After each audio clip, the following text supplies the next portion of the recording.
Hello, I'm Hetrix, and today I wanted to share another build I simply roll in the city. And a lot of people ask how I get my Tome of Specialization. Some of the other ones I bought from area and sent them to here, but let me show you the prices right now.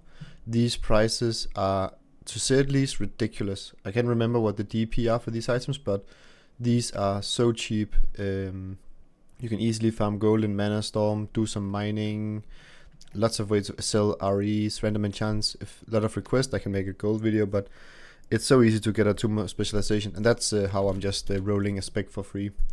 Let me also quickly go over the cards I use. This is the card I used. This is not the optimal cards I wanted to use. I really wanted to use the Transcendental Embrace that gives Chain Lightning heals an extra target, and change this Mending Chains out with Primal Tide. But I mean, I'll take this as an insane card. By the way, go to the Discord, I'll link in the description. Mending Tide, you can just go and grab in Wailing Caverns. You kill Mutanus, the last boss.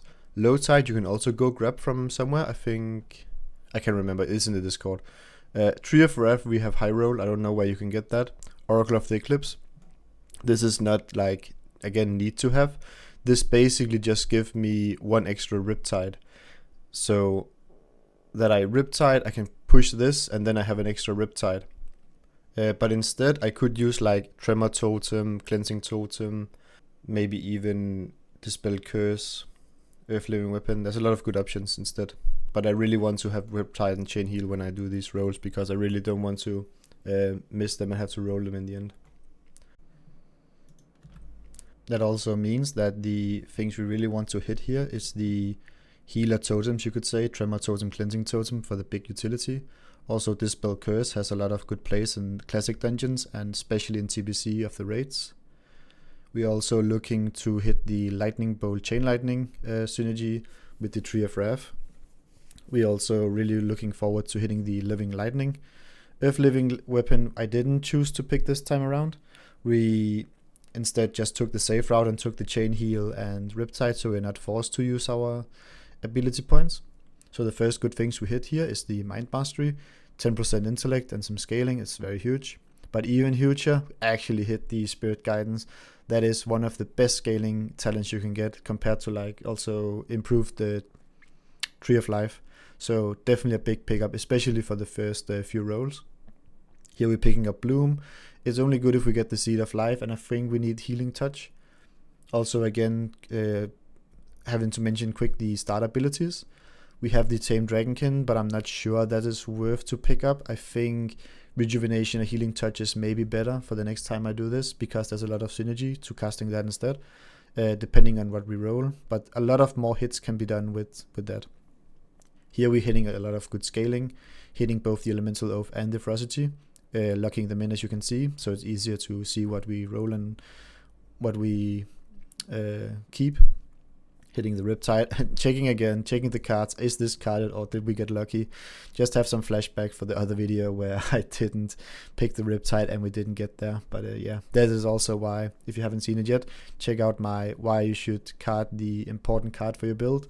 Like if you're, I don't know, Frost Bomb build, then card Frost Bomb and don't just try to hit it. I mean, you really need that. So you can high roll and just also have your abilities. Here we're hitting the Dream State. It's very nice mana regen and some crit scaling. Hitting the improved shields. It's a very nice pickup if we hit the mana shield. I'm very fan of having mana shield and nature healers. Hitting the Brilliance Hour. Also very nice quick mana regen if we're low. Also for the whole party, not just for me. Here we are hitting the Dream State 3 out of 3. That's a very nice upgrade. We take those and a free reroll afterwards. You really want to, the more you can upgrade your already existing talents, I feel like that is a big win if you can do that. Mastery of the Tides, and I think that is basically required for the build, especially with the low tide. So we can keep the Riptide up and just keep spamming with high crits and increase the chain healing. Checking the talents again, see how we're doing, how many things are we missing. Here we're picking up Lightwell. I'm not a big fan. Have some uses when, I don't know. And often I just keep talents like that to just play around with them until I have to reroll them. And here we hit very big. We hit the Blooming Grove, and that is going to be very insane if we hit the regrowth, of course, but we try to get that. Hitting the Thundering Strikes, 4% crit, one of the better talents we can get for crit healing compared to how hitting talents are in this day and age. Hitting the Gift of Nature, 6% healing, definitely take that. That is a very nice scaling. The more we can get on that, the more just pure spirit scaling, intellect scaling we can get, the better for the talents, because there's a lot of worthless talents you can hit. Hitting the Healing Wave, sadly only 1 out of 3, but take that, a small amount of scaling. Light's Hammer, this I found out later, it takes us out of Tree of Wrath, so it's actually not a big pickup, sadly. Hitting the Totems. If we hit some totems now, we have some free spell power, and the big totems we can hit is of course the Tremor Totem, the Cleansing Totem, and I'm very big a fan of the Healing Tide Healing Totem, just the small flat healing you just get each second. It heals a lot in raids. Here we hit the Spirit of the Forest. I'm not sure how useful this is. It's dependent on if we get the Life Bloom and other shenanigans that works with it, but then it could be interesting to play around with. And I'm not really a fan of those kind of abilities if it's not that beneficial, because the more buttons you have to press in a build, I mean, maybe I'm just speaking of pressing like 1 to 2 button builds, but I mean, you probably have the same feeling. The less you have to think doing a fight and have to press, the better. Here we're hitting very big again. We're hitting the 8% nature scaling, the other big nature healing scaling talent. So actually I would say this is a 9 out of 10 basically, from 1 to 60 before we even start to spend the Scroll of Fortune. We hit so many things. Now we're still looking for the Lightning Bolt Chain Lightning. We're looking for the Living Weapon. And we're looking for Earthling Weapon. We didn't hit that much. We basically only hit the scaling doing the leveling, but that is important to have as well. Because each time we hit like 8 or 10% scaling, our healing goes up so much. And here, speaking of scaling goes boom, we hit the Earthliving Weapon. That is an insane pickup. The dot, the hut, the free spell power you can get from it without using the oil, it's such a nice one. And it just looked nice to have Earthliving Weapon for your healer builds. Gift of Nature, we upgrade that, take the 2% increased healing. Here we're hitting the Totemic Focus.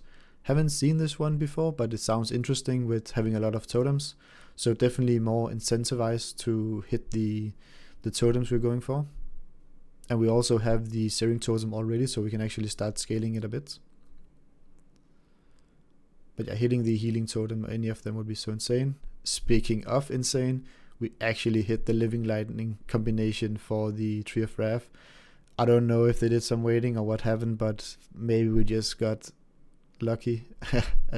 Probably it, but that's a big pickup. Going to be fun to play around. Haven't played that much around with it, because the reason why I didn't win Tree of Wrath earlier, the other seasons, is because there were just other and better nature scaling legendaries, so you couldn't really play around with them. So now you can actually both play around with the nature damage healing tree, and you can even get all the Riptide shenanigans. So definitely going to be insane this season.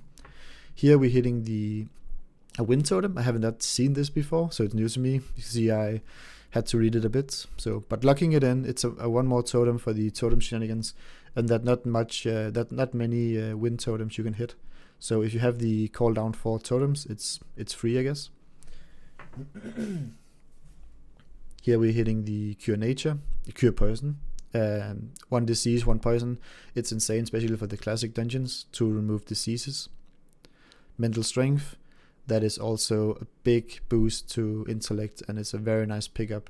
The more intellect, the more dream state scales, the more life tap scales, the more crit we get, the more we can heal before running out of mana. And here, we hit the Healing Garden. This has been insane for nature healers for so long, especially for druid shaman combinations. So really want to pick up regrowth and life bloom, rejuvenation, and especially to combine it with the blooming growth we got. So there's also a talent that benefits. So each time we do shaman nature heals, we pump up the the crit chance of regrowth. So, and we actually hit the regrowth, so that is very big. So we can play around with the Blooming Grove and the Healing Garden. Especially good for tank healing. Here we pick up Arcade Minds, nice, again, scaling. Want to pick up that increases. There's not much else to pick up, and we can be greedy and go for all the good Shaman synergistic talents yet, because we're not hitting them, so it is what it is. Really want to pick up that Tidal Wave, Healing Wave shenanigans, but not getting there, so not getting there yet. It is what it is. Maybe in the next run.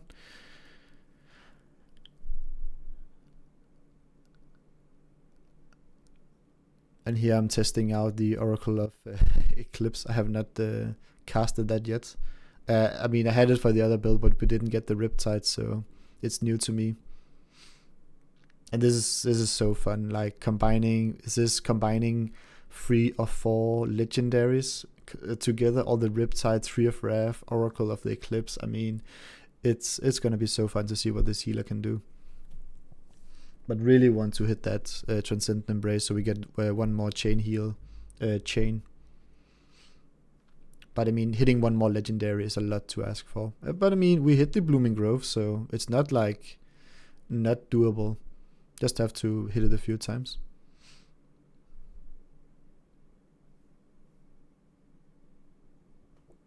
Yeah, I'm thinking about what to actually reroll, because when you get down to the last like 5 or 6 abilities, you really have to think about what is the least situation based I can use, and Pummel could be useful to have an interrupt for a very important interrupt on a boss. It will take you out of 3 of life, but if you need the interrupt, you really have to press something, and if no one in your party have an interrupt, especially in wildcard, well, someone needs to have it. Here we hit the power with shield. I like to have a shield as a healer. Can save someone in some specific situations, like just if someone is taking like 7k hit, if they had a shield on them, maybe they would have been saved. Here we're picking up the Hand of Freedom, and we actually, I didn't show it in the rolls, but we have the Divine Purpose, so some beneficial for Hand of Freedom. We can already get out of roots from Tree of Life, but now we can also help allies get out of roots and get out of stuns. And here, we hit the Frozen Light, and I have no idea that this was, I guess, almost like a better version of Beacon of Light, because I don't think Beacon of Light also increased the healing the target takes. So we definitely take that. It's a 5-minute buff, 30 minutes for 5% increased healing for the, I guess, of most often tank target. We cannot use this on ourselves, and yeah, I'm reading it and seeing where it even is. I have not played with it before. So putting on a target 30 minutes. So this is a big, because the thing is, this is not a talent, so it's 5% increased healing to our target. That is not a talent ability. So it's like hitting Earthliving weapon and hitting, big things in your ability. Getting increases in your output from your abilities, it's very rare to come by, compared to like hitting them in the talents. So here I'm also looking again what to reroll now. I'm keeping Moonfire and Arcane Missiles to have some kind of damage. Moonfire especially just to tag stuff while doing content. And yeah, having to remove some damage now. Also because the more damage I remove, I hope to hit the Lightning Bolt instead. And here we hit the Life Bloom. I don't know what to say at this point. We basically got everything. Now we have Life Bloom with the Healing Garden, and we also got a Magic Dispel, and that is a very good start to a healer. Now we have a lot of like, this is a very good, also you can say like a good foundation, not having spent that many marks yet and having all this stuff already. It's really where you want to be, with a few things we're missing, but we can definitely live without it. Here we're hitting the improved water shield. Again, if we hit the water shield, I'm very, very big fan of the improved water shield shenanigans. It's so fun to use. I mean, popping off water shield charges from your heals sounds so fun.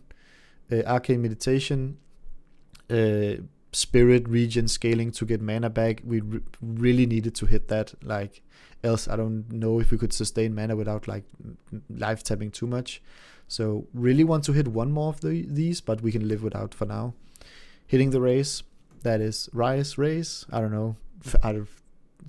I always change it up, I guess. 4% crit. That's a big one to hit. Also one of the better like uses of talents, like 4% crit compared to, also now you can see we hit Demonic Tactics. This doesn't even go up to 4%, so the efficiency of having a talent giving 4% is just huge. And here you can see I'm testing how Lightwell is even working. And doing some testing with how all my abilities interact. But that is it for this video. I think we hit big this video. Still missing the lightning bolt, but maybe we can do that when I spend some more marks on this build. So definitely a lot to improve, but definitely a good foundation for a sick nature healer with all the new legendaries combined in one build. And also you can, it's not like I have a lot of good cards. I have the Oracle, but it's not needed for the build. I have the Tree of Wrath, but if you just have the Nimble Mind, you are very good to go as a budget option. Or I mean, it's Nimble Mind is probably even better in some cases for the chain healer. Yeah, that's it for this video. Thanks for watching. See you in the next one.